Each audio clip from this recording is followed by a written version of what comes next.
మీరు నాడీ వైద్యాన్ని కొన్ని సంవత్సరాలుగా ప్రాక్టీస్ చేస్తూ ఉన్నారు. ఆల్రెడీ వైద్యం కూడా చేస్తున్నారు. సో దీని రిజల్ట్స్ ఎలా ఉండబోతున్నాయి? చూడండి, ఇప్పుడు ఎగ్జాంపుల్‌గా చెప్పాలంటే చాలా మందికి ఒక క్యూరియాసిటీ తోటి చాలా మంది వస్తారు. అరే! నాడి చూసి చెప్తారంట, సరే చూద్దాం అని చెప్పేసి. కానీ ఇక్కడ వాళ్ళ డిసీజ్‌తో పాటు వాళ్ళ ఎమోషన్స్ కూడా చెప్పినప్పుడు వాళ్ళ తెలియని ఒక వీక్‌నెస్ పాయింట్ మనకు దొరికేస్తది. వాళ్ళు దాన్ని నమ్మడం కూడా జరుగుతుంది. ఎప్పుడైతే ఈ సిస్టమ్‌ని మనం బిలీవింగ్ సిస్టమ్ ఎప్పుడైతే యాక్టివేట్ అవుతుందో వాళ్ళ మైండ్‌కి, నాడి చూసినే చెప్పేశారు నాకు అన్న ఫీలింగ్ ఎప్పుడైతే వాళ్ళకొస్తుందో ఆటోమేటిక్‌గా వాళ్ళకు సగం హీల్ అయిపోయినట్టే అక్కడ. అంటే నాకు తగిన డాక్టర్ గారు దొరికారన్న ఒక ఫీలింగ్ వచ్చేస్తుంది. అక్కడి నుంచి సగం రోగం తగ్గిపోతుంది. కొన్ని డైట్ కరెక్షన్స్, కొన్ని లైఫ్ స్టైల్ కరెక్షన్స్ చేసేసి, కొన్ని ఆయుర్వేద మూలకణాలకు సంబంధించిన రూట్ కాజ్‌కి సంబంధించిన కొన్ని మెడిసిన్స్ ఇవ్వడం వల్ల పర్మనెంట్‌గా తగ్గుతది. అలా నాకు చాలా మంది ఇప్పటికి చాలా చాలా మంచి మంచి వీఐపీస్ కేసెస్ కూడా ఉన్నాయన్నమాట. అంటే క్రానిక్ డిసీజ్ ఉన్న వాళ్ళు చాలా ఎక్కువ మంది, కిడ్నీ చాలా మందికి అంటారు, కిడ్నీ రిలేటెడ్ సంబంధించిన ప్రాబ్లమ్స్‌కి చాలా మందికి ఆన్సర్ దొరకదు కొంతమంది. అలాంటి వాటికి కూడా మన దగ్గర మంచి మంచి వైద్యాలు.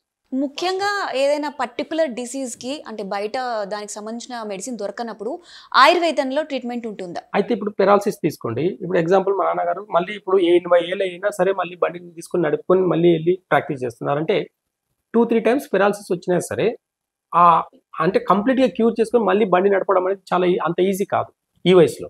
కాబట్టి ఈ పెరాలసిస్‌కి సంబంధించిన మెడిసిన్స్ చాలా అథెంటిక్‌గా ఉన్నాయి మన దగ్గర. కాబట్టి ఖచ్చితంగా తగ్గుతుందని చెప్పొచ్చు. అయితే మన దగ్గర కొంచెం ఎర్లీగా రావడం, అంటే 1, 2 మంత్స్ అయింది అంటే ఎర్లీగా వస్తే మాత్రం చాలా ఫాస్ట్‌గా తగ్గుతుంది.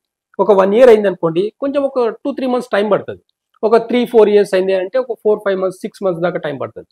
కానీ తగ్గడం మాత్రం ఖచ్చితంగా జరుగుతుందన్నమాట. అంటే కొంచెం లేట్ ప్రాసెస్ ఉంటుంది. అంటే ఎంబడే వచ్చినప్పుడు రావడం వల్ల చాలా ఫాస్ట్‌గా రికవరీ అనేది చాలా ఫాస్ట్‌గా ఉంటది. అలాంటి కొన్ని క్రానిక్ డిసీజ్‌కి ఆయుర్వేదంలో మంచి మంచి ఖచ్చితంగా ఏ డిసీజ్ కన్నా సరే ఆయుర్వేదంలో ట్రీట్మెంట్ ఉందా? ఖచ్చితంగా ట్రీట్మెంట్ ఉందండి. ప్రతిదీ అంటే మన జనరేషన్స్ ఎలా ఉన్నాయంటే ఇప్పుడున్న మోడర్న్ సిస్టమ్‌లో రోజుకొక కొత్త పేరు డిసీజ్‌ని క్రియేట్ చేస్తున్నారు. కానీ పాత కాలంలో అలా కాదు. ఏం చేసినా ఇంటర్నల్ ఆర్గాన్స్ మాత్రం మారవు. లివర్ మారదు, స్టమక్ మారదు, కిడ్నీస్ మారవు, లంగ్స్ మారవు, హార్ట్ మారదు, బ్రెయిన్, ఇవన్నీ ఫంక్షన్ అనేటివి మారవు. బయట ఉన్న డిసీజెస్ మారుతున్నాయి.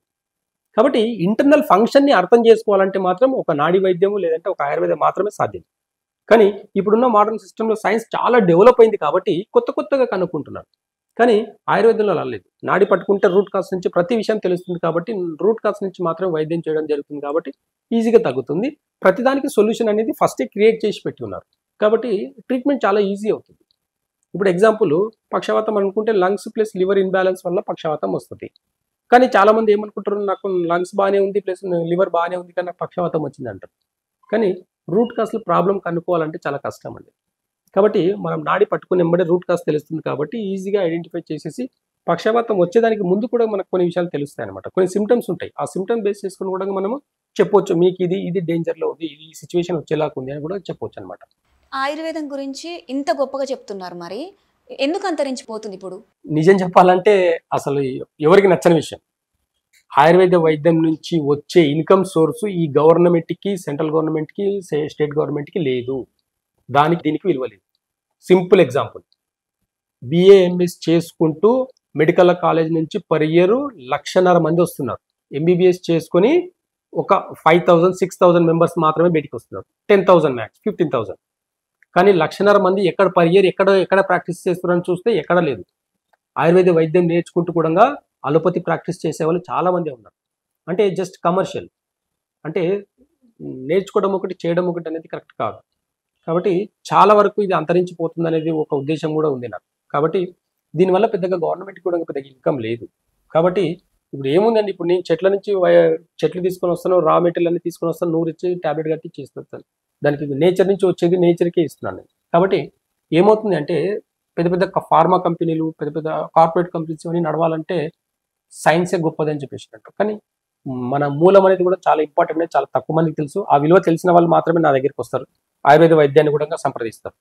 కాబట్టి రూట్ కాజ్ నుంచి తగ్గించుకోవాలనుకుంటే ఆయుర్వేద వైద్యానికి మించిన వైద్యం ఇంకోటి లేదనేది మాత్రం చాలా హార్ట్ఫుల్గా చెప్తాను. ఇప్పటి వరకు మీ దగ్గర వచ్చిన పేషెంట్స్ అందరికీ కూడా క్యూర్ అయిపోయింది? చాలా మందికి 90%. అంటే కొంతమంది డైట్ సరిగ్గా చేయరు, నియమాలు అనేవి సరిగ్గా పాటించరు, పథ్యాలు సరిగ్గా చెయ్యరు. కాబట్టి ఒక 10% అటు ఇటుగా ఉంటుంది. కానీ 90% డిసీజెస్ తగ్గేదానికి ఆస్కారాలు ఎక్కువ.